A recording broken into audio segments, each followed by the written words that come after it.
Good evening, everyone.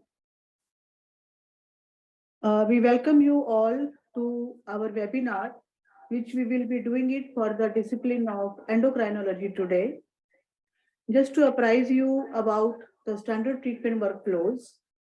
These standard treatment workflows were started this as a mission project in 2018 by Indian Council of Medical Research, Government of India, in collaboration with the National Health Authority, who is looking after the Ayushman Bharat and PMJ scheme for Ministry of Health and Family Welfare, and WR Office, Government of India representative. These workflows have been developed keeping in view that can help the physicians in public and private healthcare facilities to guide them, to facilitate them, to help them in making quick diagnosis after going through these workflows. These workflows have been prepared keeping in view of the common conditions and some other serious conditions also which require indoor admissions. These workflows are simple to follow. It has its salient features, which include the early recognizable signs and symptoms, the clinical features, the investigations, which can be done at various levels of healthcare facilities, starting from primary till tertiary and medical college level facilities. But care has been taken, cognizance has been taken to make it as a part of that, which are the essential investigations which should be done to diagnose that condition, and some optional and desirable investigations. While mentioning the management part of any condition, whether it is an outdoor or indoor condition, it has been taken care of that if the condition can be managed at a primary care facility, that has been very clearly mentioned, so that the primary care physician can easily go through it and start the treatment as per the facilities available with them. If it is not, then that can be referred at a higher center. So in a nutshell, these guidelines, these workflows are facilitatory, the summary, the abstract of the available lengthy guidelines, which have been developed across the global and the local organizations with it, or maybe at the AIMS or the PGI or the Government of India or the WHO guidelines, which sometimes contain the large number of the pages, and which are detailed enough. And those sometimes are very, very difficult to go through while treating the patients. And then while treating the patients also, these guidelines, whether they are being adhered to or not adhered to, that also is a big question. And whether these lengthy guidelines, if have been developed by certain associations, sometimes are driven by the pharma industry or some other agencies and all that. So these standard treatment workflows have been prepared in consultation with the experts around the country, driven from the premier institutes, the district level hospitals, the medical colleges, as well as we had the representation from the National Health Authority, as well as from the public healthcare system working in the primary or the secondary healthcare system as well. So overall, these standard treatment workflows are a one-pager document. These are downloadable in various forms. They are available on the ICMR website and in the app form as well. So today we will be covering the standard treatment workflow, which have been developed by the experts in the area of endocrinology. They have been prepared in 6 conditions as per today, but the conditions which can be included further also, that scope of expansion is also there. So today we will be talking about the standard treatment workflow for hyponatremia, the diabetes type 1, type 2, diabetic ketoacidosis, the fragility fractures, and hypothyroidism. So we will be having the experts, Dr. Anil Bhansali, who had been the head of the department at PGIMER Chandigarh, and he has been heading the chairperson to the STW working group at ICMR. Then we have Dr. Eesh, Bhatia, who had been the co-chair with ICMR STW team, and he has been working as the head of the department at Sanjay Gandhi Postgraduate Institute of Medical Sciences, Lucknow. So we have these 2 experts today, and apart from that, there are other experts who also contributed, and these 2 experts would be introducing you to them as well. So we will be beginning our webinar now. before we really come up to the topics again, I request Dr. Lokesh to just give an overview in very short while that how these workflows can be accessible for the physicians. Dr. Lokesh.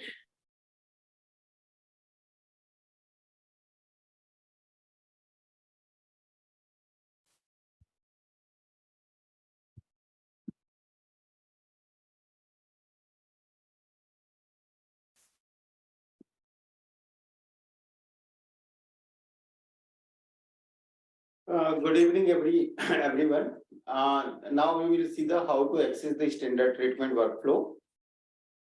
How we develop the standard treatment workflow already Dr. Aishu Grover explained you. So just we come here, how we can access the STW. So for accessing, so far we published the three values of standard treatment workflow, volume 1, 2, 3, and it is available in three format. First one is the in hardbound book format. Second is available in PDF format in our website, and third form is the in mobile app format. So first we see how you can access on your in our website. So you may require to visit stw.icmr.org.in.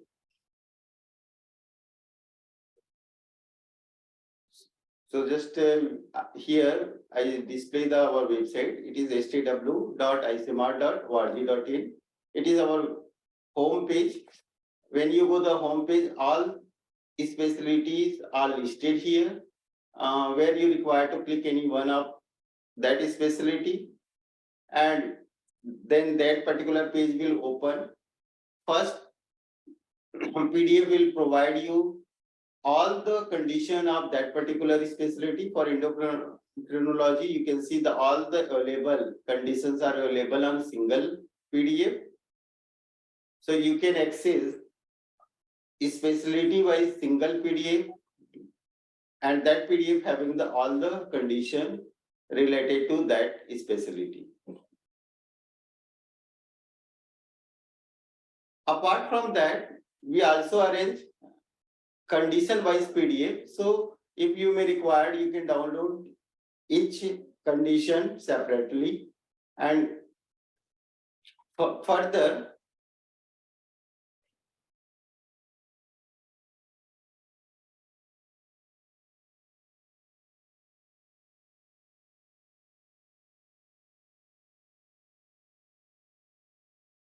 we also arrange in book format. So for it will require to go STW download. In download section, you will find volume wise arrangement. Volume 1, 2, 3, all the conditions are available. And when you click download all, so it will provide you the one complete book format. This volume cover all the conditions which are available under volume 3. Similarly, you can download volume 2, volume 1.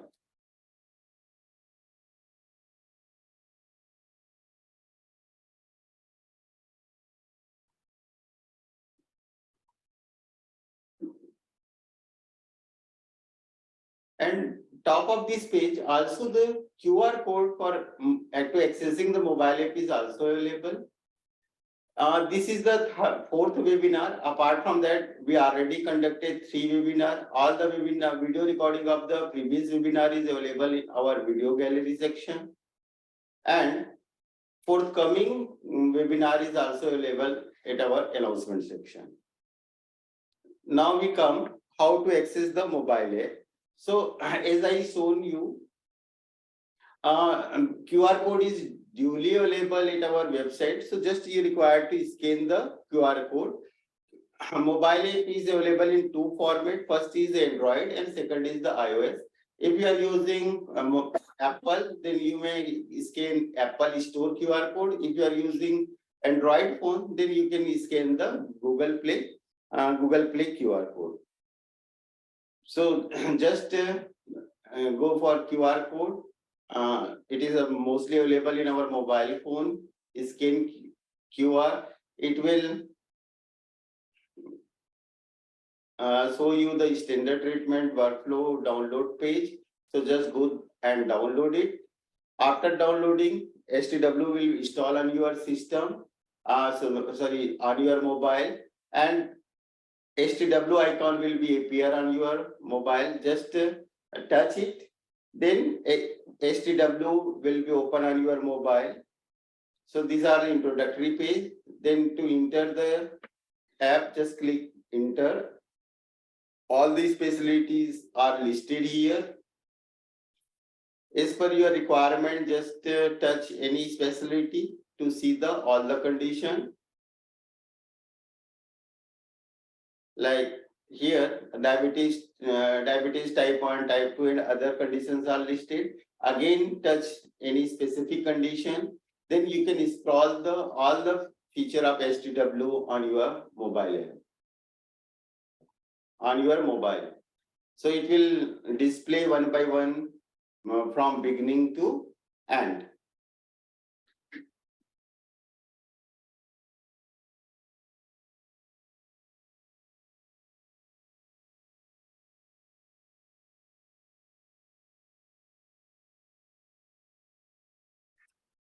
Similarly, you can see the any other STW also.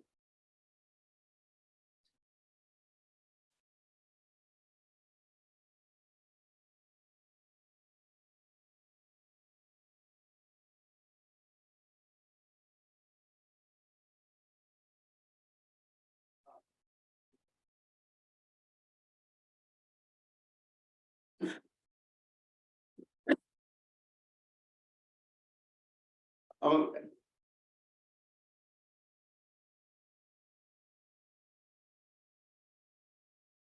where image or picture is required, STW also contain the picture and images.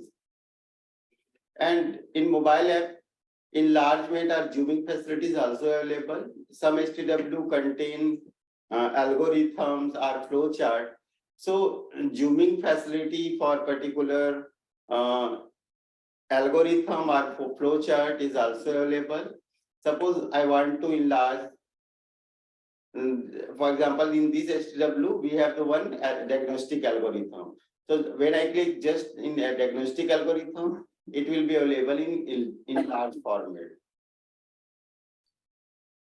So similarly, you can access all the STW, and whenever the condition will update, so mobile app will notify for the update. So thank you. Yeah, thank you, Dr. Lokesh, for detailed presentation about that how this can be accessed. So the audience and the participants, I request you all, please get it downloaded on your mobile app and send the links to the further friends, whosoever is there in your look, in your contacts and in your circle and in your colleges and institutions. Now I request Dr. Sudha. Ma'am, are you there? Yes, Dr. Ashok. Can you hear me? Yeah, thank you, Dr. Sudha. I can hear you. So, Dr. Sudha Chandrasekhar has been from the National Health Authority as a partner organization, and she is going to tell us about the significance of developing standard treatment workflows in adaptability under the system. Dr. Sudha, ma'am. Yeah, thank you for this opportunity. It is very important that we work closely on these things, especially when we know that there are multiple guidelines and many times clinicians may be confused on exactly what to use. I think in that sense, we have worked very closely with the ICMR expert committee to integrate these STWs as a part of the Ayushman Bharat PMJY health benefit packages into the IT system itself, so that there is more adoption of these guidelines, because preparation of guidelines is one part of the solution, but the most important thing is its adoption and other ends. So in that sense, this has been really a very useful exercise for NHA also, to make sure that hospitals and the clinicians are given and shared these guidelines, And we also process these pre-authorizations and claims according to the clinical guidelines, and they are audited also. So in that sense, the quality of care can improve for the patients, and then we can make sure that these are widely adopted by everyone concerned. And we will be continuously working with the ICMR team to develop new guidelines as we introduce new packages. So in that sense, thanks for the team and the experts who helped us painstakingly in preparing these guidelines and also ensuring that it is of the highest standard. Thank you very much. Thank you, Dr. Sudha, from advisor to NHA. She had been working with us, and the one of the utility what Madam mentioned that they are taking the standard treatment workflow as the clinical guidelines to prepare the packages for reimbursement for the procedures which are done to the indoor patients, and very soon they would be starting the some lead from the clinical algorithms for those who require for the outdoor patient department as well. For example, the conditions like dermatology or some other condition which can be done at OPD basis, so that things would also be included into that. And to just apprise that some of the experts who are developing the clinical algorithm as well as the packages, they are common to each other. So that is how the entire justice is being given by the Ministry of Health and Family Welfare for uplifting the population health and for improving the population health. Now coming straight away to the technical content of the today's webinar. So we have our chairperson, Professor Anil Bhansali, with us, who has joined online. So he has been chairing the committee of STW expert group on endocrinology. So Dr. Anil Bhansali, sir, you have joined. So kindly please unmute yourself, and it's up you to tell the audience about the STW, sir. Dr. Bhansali.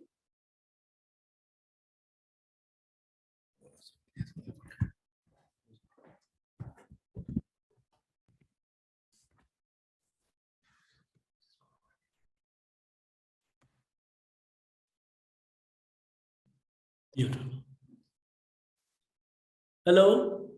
Yes, sir, we can hear you, sir. Good evening. Good evening. So, should we start diabetes by Dr. Bhatia first, or should I start with that? You can take one hyponatremia, then I'll come to Dr. Bhatia and then Fine, alternate, fine. sir. Fine, fine. So, slides of hyponatremia.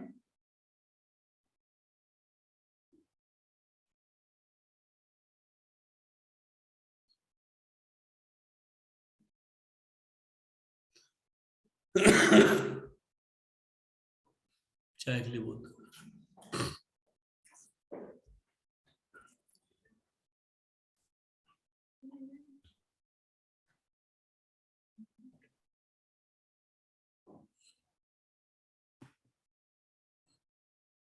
Yeah. So should I start? Yes, sir. Yeah. So hyponatremia is a very common endocrine problem which you see in day-to-day clinical practice. If you see the data in a hospital setting, almost 20 to 30% of the patients, they do have hyponatremia.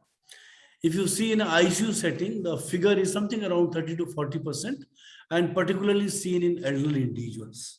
And even in ambulatory patients who are hyponatremic, if you see that, who are just diagnosed incidentally, then it is also around 7 to 8%. So hyponatremia is a very common problem.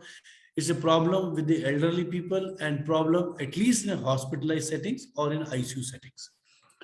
So for any assessment of hyponatremia, first you should do whether it is a true hyponatremia or whether it is a pseudo hyponatremia. The pseudo hyponatremia happens usually with hyperglycemia, hypertriglyceridemia, and paraproteinemias. So you rule it out by that, because in all these conditions, the osmolality will be high. So the normal serum osmolality, we say it should be more than 275 milliosmol per kilogram. It should be away from that. So once you say there is a hyponatremia, meaning the serum sodium is less than 130, just a minute, less than 135, then you assess the volume status. The volume status can be assessed by the blood pressure, postural drop, any edema, and skin turgidity, and the whether the tongue is dry or not. So all these clinical features can be taken into account whether the patient is euvolemic, hypovolemic, or hypervolemic. So in hypovolemia, what happens? The total body water is low, but the total body sodium is disproportionately low.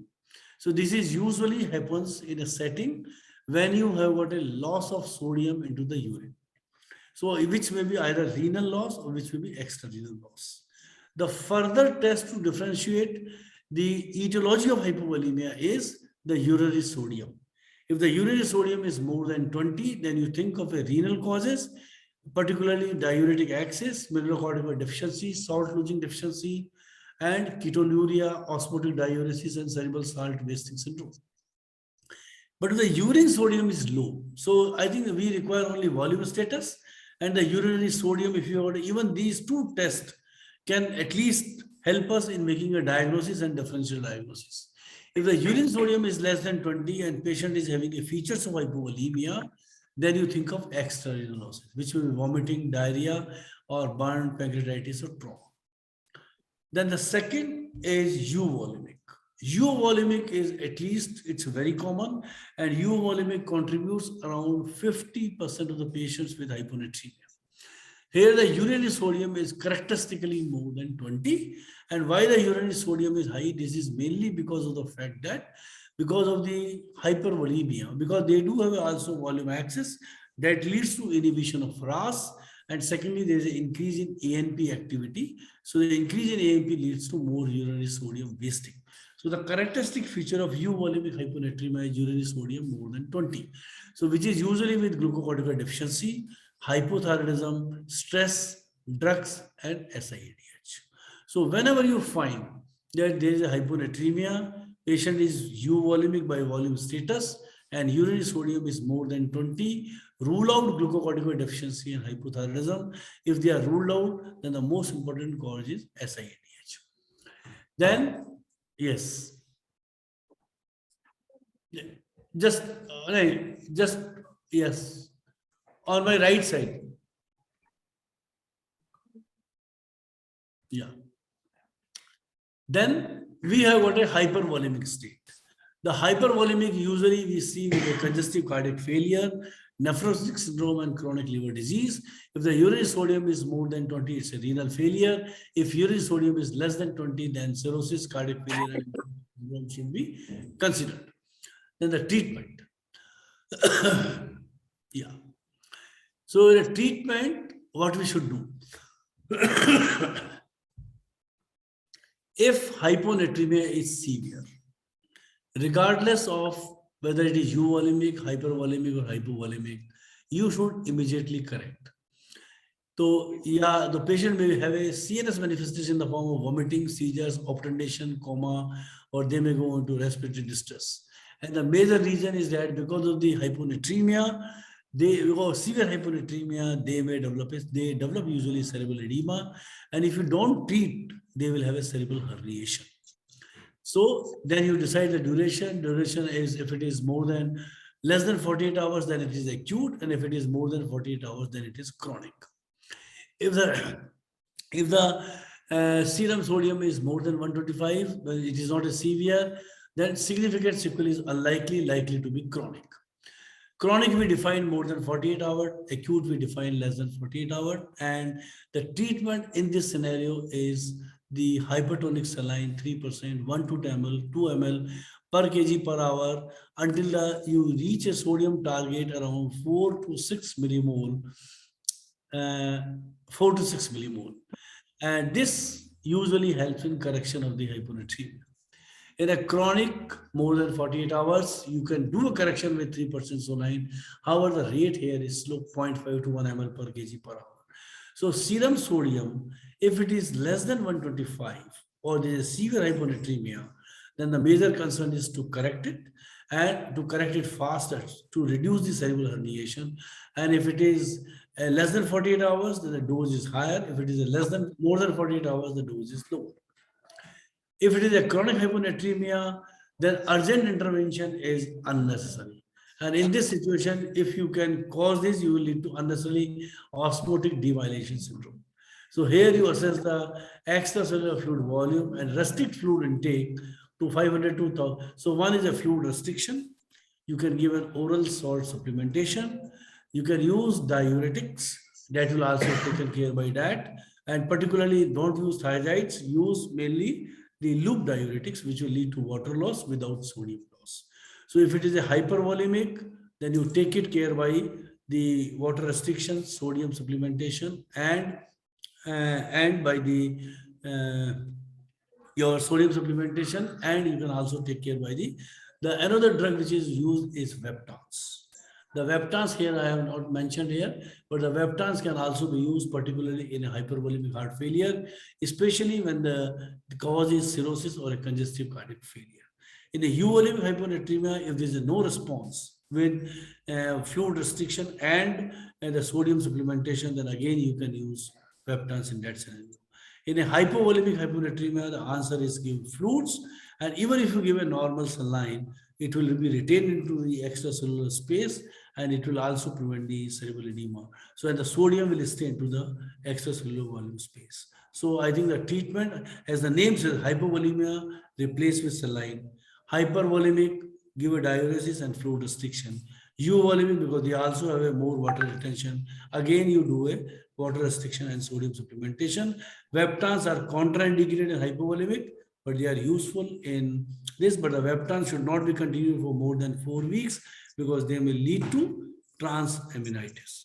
But if the physicians prefer to use, then they should frequently watch the liver function test. Thank you. So with which we finish this hyponatremia. If any questions or query, I will be happy to answer. Thank you, sir, Dr. Bhansali, sir. So I think it is a very simplified approach for management of hyponatremia, which is very commonly encountered in mostly indoor patients. And I think it can be a very good guide for the doctors that, what are the take-home messages and how they can be, just by measuring the urinary sodium level, that they are appropriately managed in that way. So for the question answer session, sir, I request everyone to please put their questions in the chat box. We are noting the questions and we will take it at the end of the webinar. And at the end of the webinar, we will allow the participants to raise hands and put the questions to our experts as well. So thank you, Dr. Bhansali. We will come back to you for any other condition in this fragility fractures and hypothyroidism. Now I request Professor Eesh Bhatia to take the diabetic type 1 and type 2. And how these STWs would be helping the physicians at various levels of healthcare. Dr. Eesh Bhatia, sir. Yeah, thank you very much for inviting me for this webinar. And I also wish to just thank the other experts who contributed to these STWs. And they include Dr. Ganapati from St. John's and Major General Kotwal from the RNR Hospital, and Dr. Rajesh Rajput from PGI Rohtak, and Dr. Ravinder Goswami from AIIMS in New Delhi, and Dr. Shubhankar Chaudhary from ICMR in Kolkata. And I thank the ICMR for giving us an opportunity to make these STWs, which I think are very useful. What I will do is that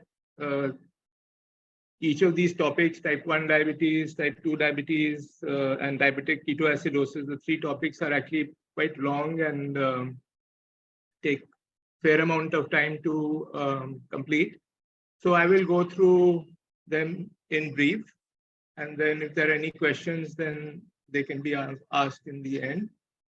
And in general, to start off with type 1 diabetes, we know that type 1 diabetes is the most common type of diabetes in childhood and adolescence. And even among adults, we find that fair proportion of patients will actually have type 1 diabetes. So, so it's an entity for which both the pediatricians as well as physicians, adult physicians, they need to be aware. The symptoms of type 1 diabetes, everyone is very much aware. Just to reiterate that almost half of the patients who have type 1 diabetes actually present in diabetic ketoacidosis and are very sick at the onset. The diagnosis of diabetes is by the standard criteria, but often the blood glucose, the random blood glucose is quite high, more than 250, 300, 400. And as I mentioned, ketones are present in a moderate to large quantity in more than 50%. And these patients require insulin for them and management right from the time of diagnosis. If you see the patient in the clinic and the patient is come for the first time, then there are some investigations one should do. These include a hemoglobin other than a blood glucose, and these include a hemoglobin A1C, a creatinine, and we should do a lipid profile once the glucose is controlled. And in addition, one should do a hemoglobin, a TSH, and a TTG. And the reason for doing these is that they can have other autoimmune disorders.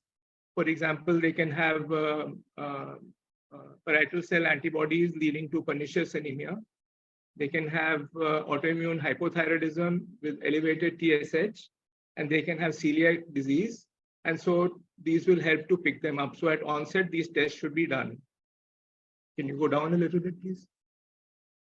Can you go down, please, a little bit more?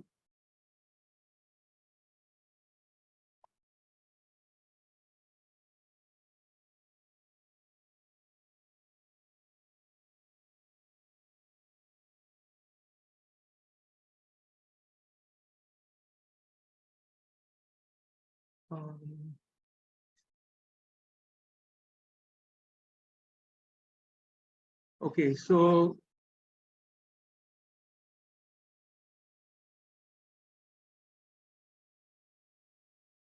yeah.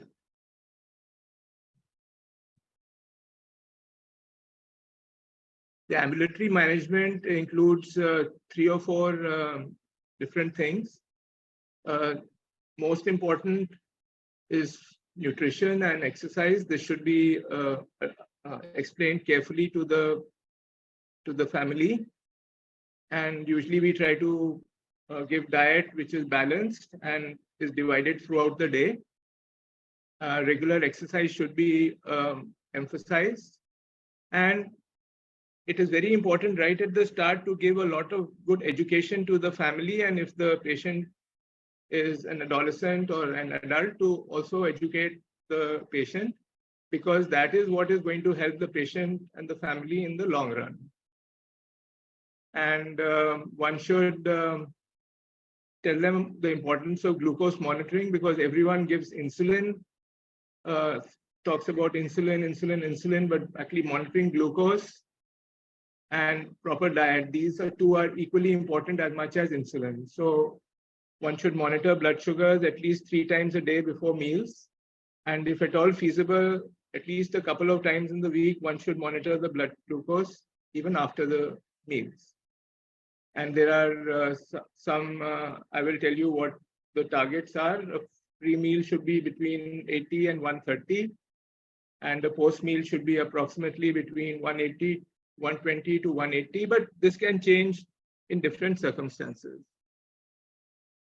If blood glucose is more than 200, 250 or 300, then urinary ketone should be checked. And insulin is best given as a basal and bolus. That means that you give a basal dose of longer acting insulin once or twice a day, and then you give a bolus of short acting insulin before each meal, because that allows a lot of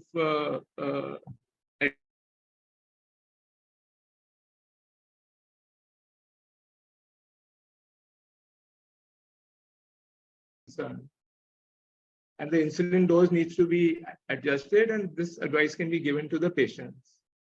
There are some reasons why we always like to, we would like to refer the patient to a higher center, and these include if the blood glucose is not getting controlled despite best efforts, if the patient has frequent and recurrent hypoglycemias, if the patient and the patient's family has no education regarding the use of insulin, if the patient develops ketoacidosis, or if the patient has developed any chronic complications from diabetes when you do the screening, for example, kidney disease or some retinal problem. And for monitoring, we like to monitor every visit. And in addition to just monitoring glucose, it's important to check for the growth, the weight, pubertal status in younger children, looked at the sites of insulin, etc. Very important to ask about hypoglycemia. So this should be done at every visit. That means between 3 and 4 months when you have a visit. And then also every visit, one should have a hemoglobin A1C. And the target is around 7%. But even if you cannot, the patient does not reach exactly 7%, 7.5%, those are good values. And complications screening should be done once a year. For example, the eyes, fundus, a foot examination, a urine albumin creatinine ratio. These are all very simple tests. They can be done at the district hospital. And there are two very important things in the management of these patients. One is diabetic ketoacidosis, and the other is hypoglycemia. Usually, when the patient is sick, if it is not treated properly, they can develop ketoacidosis. So there are some rules for sick days, and we always teach these to the patients, and they are written here, and they are written for your convenience, and you can teach the patients and their relatives these rules. They are very simple rules. And hypoglycemia. Hypoglycemia is very common in type 1 diabetes. And one would even say that mild hypoglycemia is so frequent that it's not even a complication, but it's a fact of life. But really severe hypoglycemia, one should definitely avoid in the patients. That severe means the glucose is less than 70 and the patient cannot treat themselves. They develop seizure or coma or unable to treat themselves. And so the treatment, if the patient is aware and can swallow, then glucose or sugar or juice or gur, anything which is available, if they can swallow, it should be given. But if they are not, then if it is at all possible, glucagon injection should be given.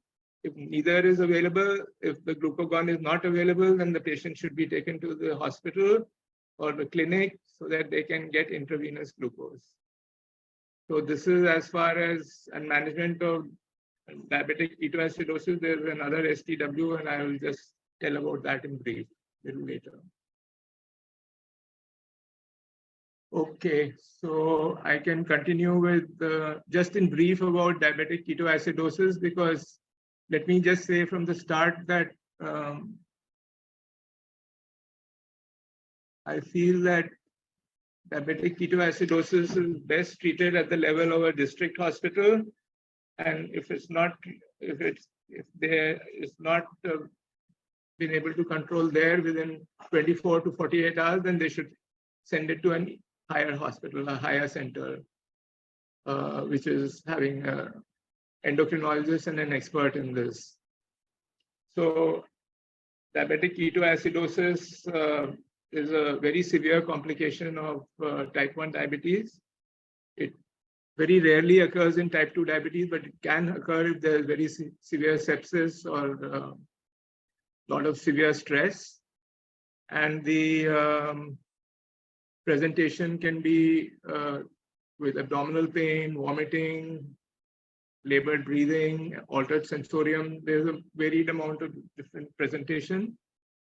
So when the patient presents like this, it's important to assess their sensorium, take their vitals, and look for dehydration, and to assess for evidence of obviously to check the blood glucose, which will be probably more than 300, 400 milligram %, and to check for urine ketones, or blood ketones, actually strips are available, but not as easily available as urine ketone. And also to decide whether this is on the basis of a venous blood gas, whether this is a severe DKA or not so severe. So if somebody has an altered sensorium, if the serum bicarbonate is less than 10, if the pH is less than 7, then I think you should consider it a severe case of diabetic ketoacidosis and straight away refer to a higher center for management. Always look for precipitating causes for the DKA, such as, is there an infection? Is there some diarrhea? Is there did the patient skip meals? Or was the insulin spoiled? Look for all these things. And I've already mentioned the investigations, capillary glucose. This thing, you need to also check electrolytes, and these need to be checked quite frequently. So if these facilities are not there to check at regular intervals, then really it is better to send to a higher center for that. Because they need to be checked initially every hour to 2 hours, and then later on maybe every 4 hours until the patient is well. And can you kindly go down? So the monitoring management includes some monitoring, which is very important, as important as the treatment. You have to monitor the urine output. You have to monitor the blood pressure and blood glucose you can measure it by capillary every hourly. The venous blood gas every 2 to 4 hours. The ketones don't have to be done every hour or 2 hours. They can be done once every 12 to 24 hours. And this has to continue until the patient has improved and the acidosis has improved. And then treatment, I'll just go over the principles because it is a little long. I don't want to go through everything. You have to replace the fluids appropriately. You have to give appropriate amount of insulin intravenously, and you can give even regular insulin. You don't have to give any special insulin. Regular insulin is fine. You have to supplement. In most cases, you have to supplement with potassium. Bicarbonate is only rarely required, only if the pH is less than 7, and that also if the patient is having hypotension or there is hyperkalemia, then we only consider to give bicarbonate. Otherwise, bicarbonate is not usually given. Can you go down, please? So one question which is often asked is when to stop the insulin infusion. And we should stop this only when the patient is accepting the glucose orally, taking something by mouth. The blood glucose is less than 200 to 250 milligram%. The anion gap has normalized. Then only one should actually consider to stop the parenteral IV insulin and to start the subcutaneous insulin. And you should always give the subcutaneous insulin first and then wait for half an hour or 45 minutes and then only stop the insulin infusion. And then when you start the subcutaneous insulin, then you should give it as different boluses before each meal and a little bit of longer acting insulin. And then here are mentioned many common errors and pitfalls which you can read. They are very important, but they are very common. It happens even in all centers and everywhere, and just put them together so that they are easy to read and to take care of. So finally, I would like to say that if the DKA is mild or moderate, you're confident that you have the investigations, the tools to treat it in your hospital, then it's fine. Otherwise, please refer to a higher center for the management of diabetic ketoacidosis. I think most district hospitals now should be well equipped to treat this. I have one on type 2 diabetes. Should I finish that? Yeah, I think I can finish it and then give over to Dr. Bhansali. Yes, sir. Okay, so this is the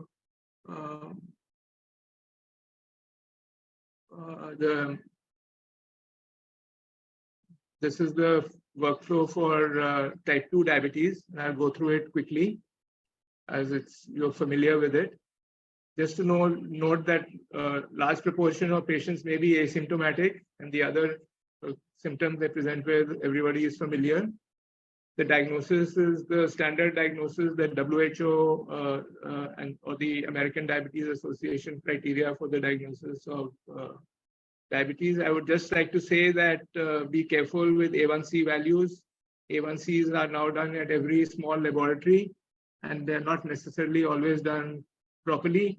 So always please ensure that A1C is done in a good laboratory before you take this as a criteria for diagnosing type 2 diabetes or diabetes in such. It's important. Can you go down, please? Can you kindly go down? Thank you. So it's important that when we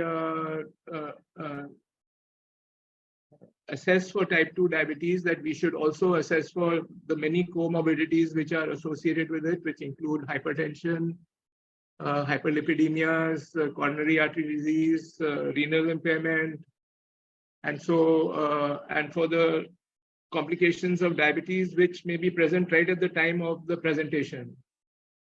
That includes neuropathies and look at the pulses, look at the blood pressure, take the BMI. These are all very important things for evaluation of these patients. And the investigations at the first onset of the first time the patient comes to you should include an A1C, a creatinine for renal creatinine, and a urine examination for albumin for renal function. It should include a fasting lipid profile, and it should include an ECG, and other tests can be done as indicated. So these are all important investigations to be done in these patients. And the treatment everybody is familiar with, but just to summarize that lifestyle management is the most important thing, whether the patient is going to require medicines or not. The failure of your treatment or the success of your treatment will depend on the lifestyle modifications which the patient does, and you must emphasize at every visit. And if the A1C is less than 8 or 8.5, then a single drug can be given, basically metformin mostly we start with. But if it is more than that, then we could consider 2 drugs at metformin plus 1 more drug. And there's a little bit of a cafeteria approach now, which second drug to use. And if it is A1C is very high, 11%, 10%, 12%, then I think basal insulin should be added right at the start. The metabolic target is to have an A1C 7% or less, unless there is some reason why you cannot achieve this. And the fasting glucose to be less than 130 and the postprandial glucose to be less than 180. A blood pressure less than 140/90, though if somebody has nephropathy, it should be lower than that. And the monitoring can be done. Initially, the blood glucose monitoring can be done in the lab monthly, but if it is required, then the patient should be asked to purchase a blood glucose meter and to use that for monitoring at home. The A1C should be done every 6 months to 12 months, or if the blood glucose is not controlled, more frequently than that. And there are some tests which all patients should be asked to do annually. And these include an ECG, an albumin, urinary albumin creatinine ratio, which tells you when small amounts of albumin are being excreted, which is an early phase of nephropathy, and a fundus examination. And of course, one should do a very careful foot examination each time for the patient. So when should you refer these patients? You should refer them if the blood glucose is not controlled and despite the best efforts. If there is a complication which has arisen, for example, there is a problem on the retinal examination, if there is significant proteinuria, if there is coronary artery disease, heart failure, to have at least one consultation for that. And also for any foot problems, for foot ulcer, if there is inability to deal with it at the center, then one should refer for that.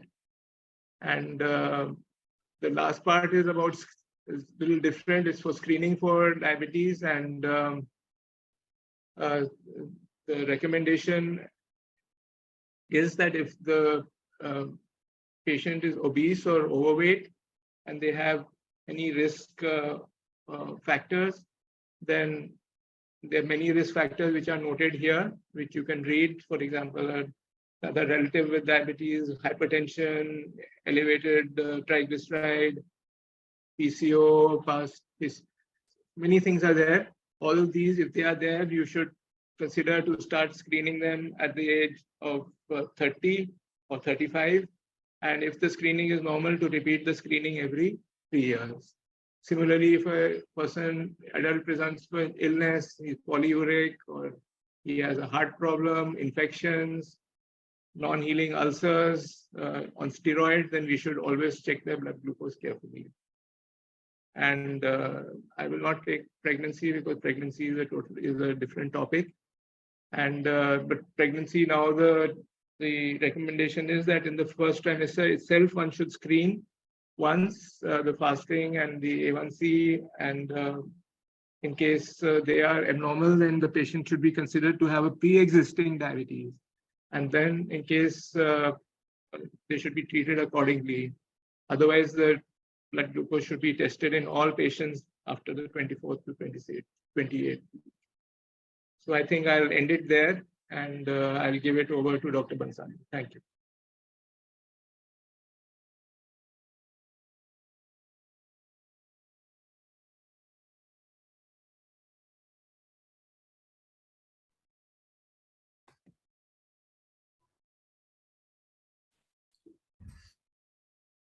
Yeah, next topic.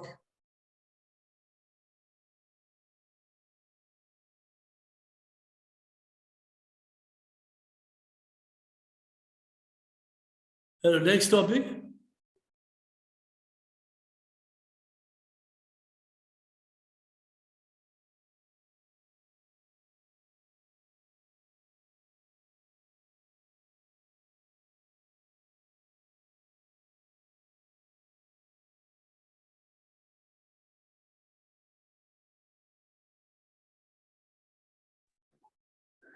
Sir, can you see the screen? Yes, I can see the screen, but I'm not finding the flow. STF nahi hai. See, standard treatment workflow, yes, sir. This is in the fragility fracture, sir. Yeah. Okay, started. Okay, fine. So now we'll start with fragility fractures. So after diabetes, so another common problem is fractures. And the fractures are basically fragility fractures, and which is also progressively rising, in fact, as the longevity is increasing. So once the longevity increases, you are more likely to have a fracture because your bone becomes more weakened with time. And particularly this is also getting a relevance now because the diabetes is a very important cause of the fracture. And the diabetics are now living longer, and the longer you live, more you are likely to have a fracture. And the scenario for a fracture has been remarkably changed in last few years, where if you recall, say 20 years earlier or 30 years earlier, anyone who is having a hip fracture or fracture neck of femur, and they were usually confined to bed and they used to die. So this was used to say, suppose someone has got a hip fracture, means he is imminent to die. So now that scenario is changed because orthopedicians, the good intervention surgeries and management has really changed the whole scenario of the fragility fracture management. So when you suspect a fragility fracture, it's a trivial trauma or a fall from a standing height or less. So means it's a patient's own height and the patient falls. Means if the patient is standing and if he falls or she falls and sustains a fracture, it's a fragility fracture.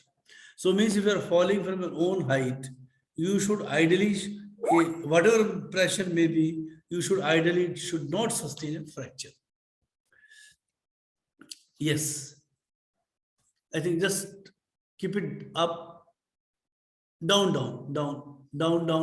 Yes. Down, yes. There. Then, for example, so we are mainly interested for osteoporotic fracture, which includes Colles, vertebral, and fracture neck of the femur. And etiologically, you can see that the postmenopausal patients with a renal stone disease, premature ovarian failure, use of antileptics, diabetes, pancreatitis, previous history of fracture, steroid abuse, and even a family history of fracture. Because someone mother had a fracture, then it is more likely. Smoking, alcohol. So you see, so many variables and so many factors are there which can really contribute to, which can really attribute to fracture. So we have to ask for the following history. Yes. Yeah. So what investigations you have to do? So you require a minimum investigations as a fasting serum calcium, phosphate, alphos, and albumin, and preferably without tourniquet, because if you take by tourniquet, then you may have a higher values, and you have to look for a, if you find really a hypercalcemia, then you look for myeloma proteins. You do a fasting, PTH, vitamin D, TTG we recommend because the celiac disease is a very important cause of the low BMD, which can also lead to this. You require a renal function test and bone markers, particularly like beta cross-lab. So it's a battery of tests you require. But if you want to say baseline, you require a RFT, you require LFT, and you require a serum calcium, phosphate, PTH, and vitamin D status. On bone imaging, you require a DEXA scan. If the T-score is less than minus 2.5, then it is a severe osteoporosis. And or the T-score is more than 3, then it is severe osteoporosis. And then you have to have an X-ray of the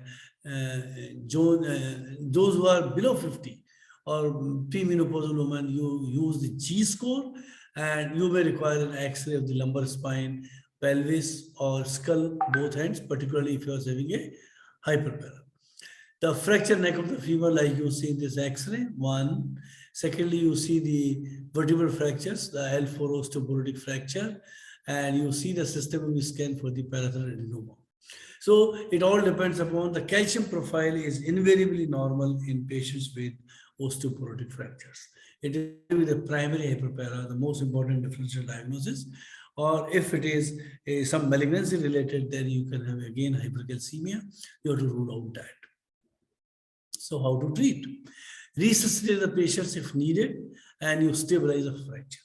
And if someone has got if any surgical manipulation is possible, if the patient is ambulatory a day prior to fracture and sustains fracture, then the best is they should be taken for a surgical intervention and let them get a surgery done. So refer to orthopedicians for surgical management, and then refer to endocrinologists for the treatment. Don't wait for the, after the surgical management, don't wait for the endocrine or medical management. So the treatment includes daily oral calcium, vitamin D supplementation to maintain serum level between more than 30, stop smoking and alcohol, and you have 3 options now, the teriparatide, the denosumab, and zoledronic acid. The choice, it depends upon what the patient needs. If the patient has sustained a recent fracture, then the best choice is use teriparatide, followed by the zoledronic acid. The duration of treatment of teriparatide is roughly around 18 to 24 months. It's a once in a lifetime. So patient should get the PTH, and followed by, should be given an anti-resorptive. Either you can use denosumab or zoledronic acid. Recently, there are reports and there are available data from the data switch. You can use a combination of a teriparatide and denosumab. However, the data are not so robust, but still the data are available, and which also gives an insight that if you use the combination treatment, it still may be better than using teriparatide alone. And lastly, if patient cannot afford neither teri nor deno, then at least you give zoledronic acid. So I think the management has remarkably changed. One, the diagnostic available modalities are available now.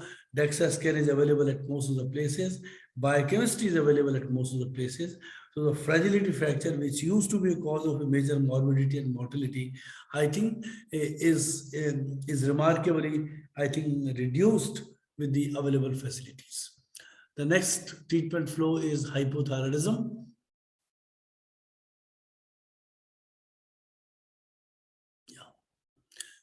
So hypothyroidism, I think the three important etiologically we have talked about the primary, the congenital primary hypothyroidism, or secondary or a central hypothyroidism.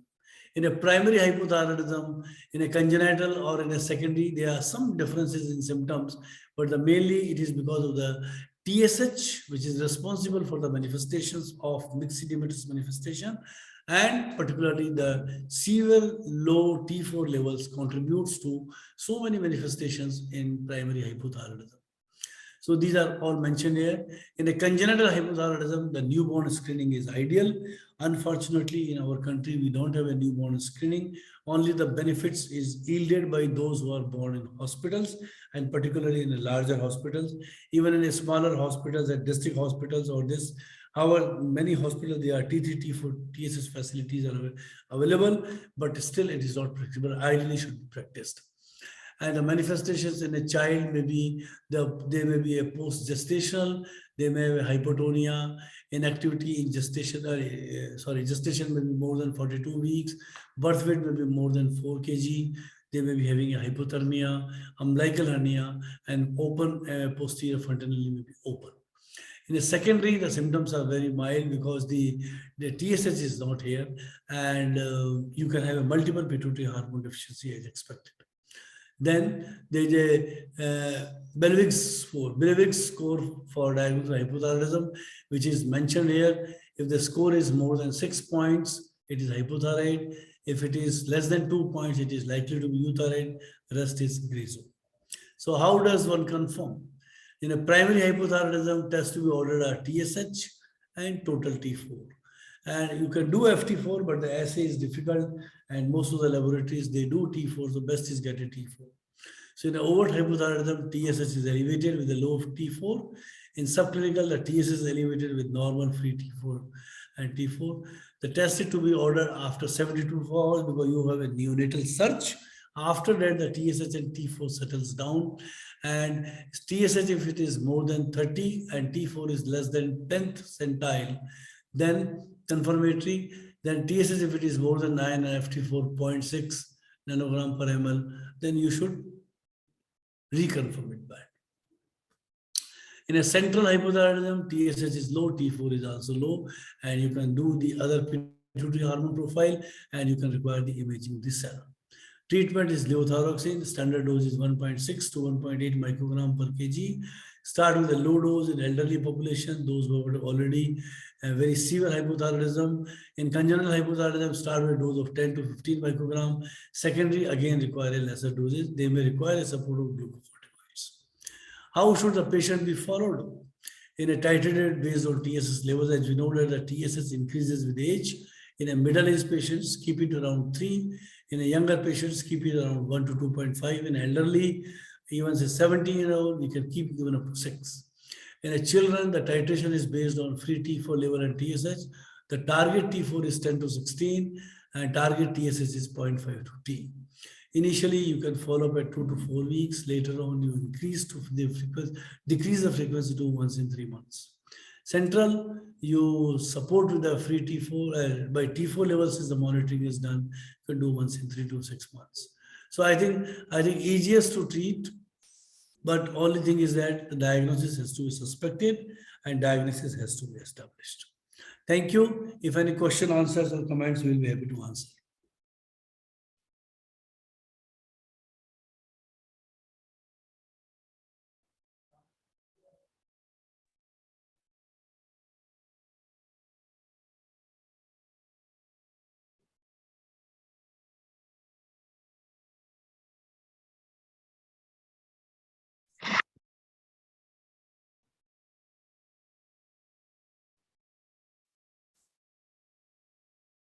आवाज नहीं आ रही है रोज.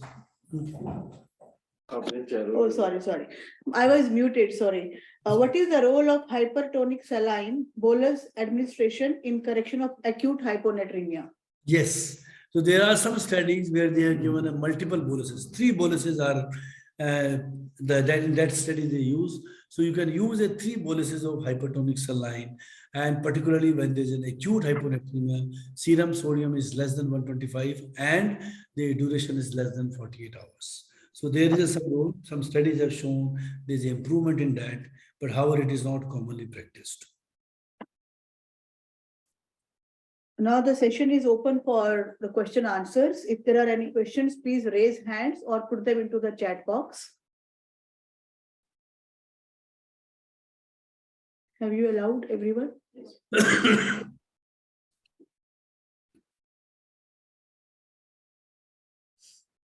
So I can't see any hands raised. I think that's a very a brief webinar we have just finished on this endocrinology. Just to tell the participants more about it, that these are the conditions which are very commonly observed in outdoor patient settings, the diabetes mellitus type 1 and type 2. And these have been very nicely explained in the bullet form. So participants and audience must have noticed it, that nothing is in a sentence form, they're all bulleted.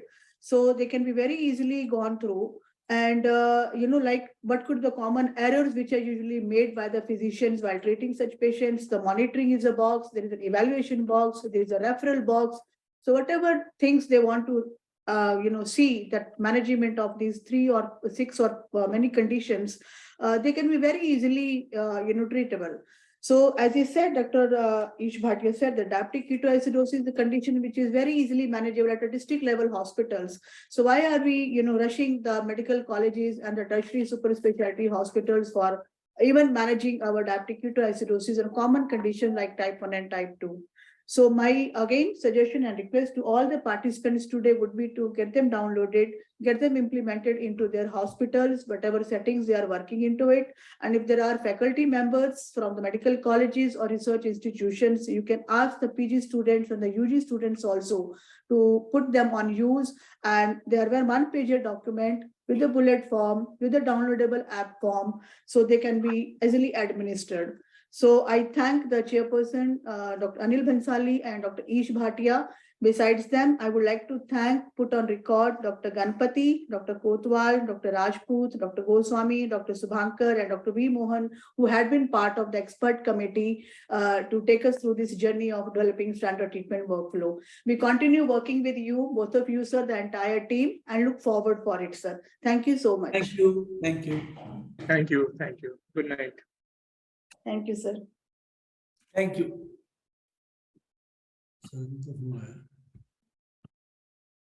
Leave for all.